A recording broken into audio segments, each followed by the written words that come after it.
Want to use Claude AI directly from your desktop without opening a web browser every time? In this video, I'll show you how to install the Claude AI Desktop app on your Windows 11 PC or laptop. So, let's get started. First, open your web browser on your Windows 11 PC or laptop. Now, search for Claude AI Desktop app and open the official Claude website.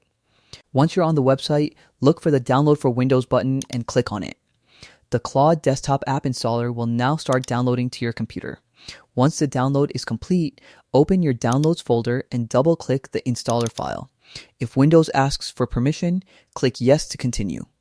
Now, follow the on-screen instructions to complete the installation process. Wait a few moments while the app is installed on your computer. Once the installation is finished, the Claude Desktop app will launch automatically. Now, click the Get Started button and sign in with your Claude account if prompted. You can now start chatting with Claude directly from the desktop app without needing to open a web browser. And that's how you can install the Claude AI Desktop app on your Windows 11, PC, or laptop.